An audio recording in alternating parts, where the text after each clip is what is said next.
Hello and welcome back to Exothermic Plays Games.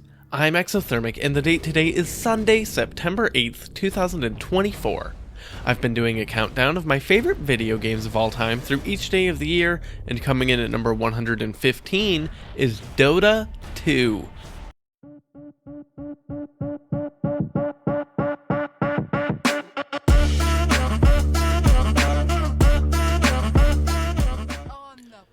DotA 2 is a really weird game to think about. The name DotA is an acronym for Defense of the Ancients, an extraordinarily popular custom mod for Warcraft 3. This game did not in any way belong to Valve, the developers of DotA 2, but also didn't really belong to Blizzard, the developers of Warcraft 3, either. But in true Valve fashion, it's about who you hire, and they hired one of the main community contributors to the game to lead DotA 2. Defense of the Ancients was really the first MOBA game, and almost every core element of the genre traces back to there. And no, I'm not going to ignore Aeons of Strife, the StarCraft Brood War custom map that DotA is loosely based on, but the difference is night and day, with the Warcraft 3 mod really making it stand out as a separate thing. In typical MOBA fashion, you have two teams of 5 competing against each other in a 3-lane map, each player controlling a hero character, killing an endlessly spawning string of minions, and having to destroy defense towers along the way to a big structure at the opposite end of the map. There's static enemy spawns throughout, sometimes with bonuses for killing them, and of course the other players to contend against.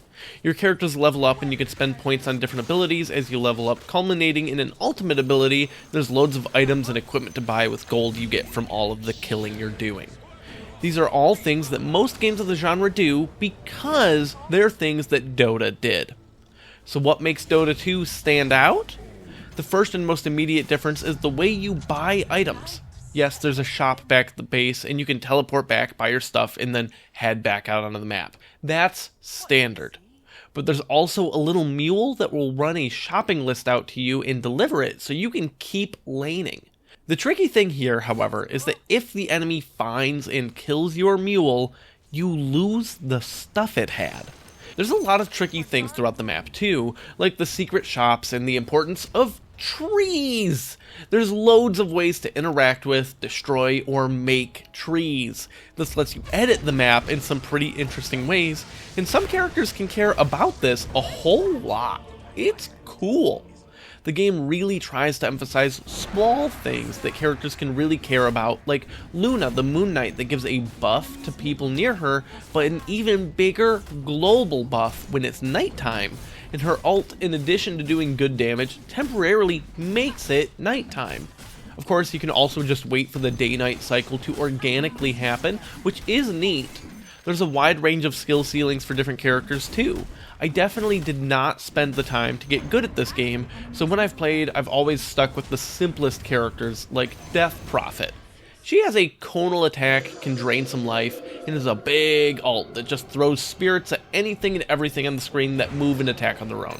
Really simple, really fun. They're definitely not all simple though, far from it. In theory, Invoker would be my favorite character, but I'm not taking the time to learn how to play him proficiently. Invoker has 4 abilities, like most characters, but he combines 3 of them to create new spells. There's 10 combinations you can make to create different spells, which you can do on the fly. It's an extremely flexible, extremely challenging character to play, and I think the peak of the cool design philosophy behind DotA. And also, the reason there are other MOBAs I rank higher. Don't get me wrong, it's super cool that there's so much room for expression of skill and intricate play in DotA. It's my favorite thing about it. But I have other games I'll usually play when I want to scratch that itch, preferring to play MOBAs extremely casually, and DotA isn't meant for casual play.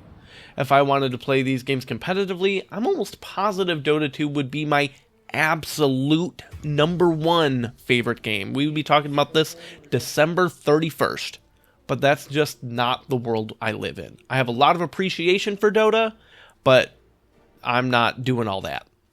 Join me tomorrow as I talk about my 114th favorite game, where I play my favorite films in my favorite video game genre.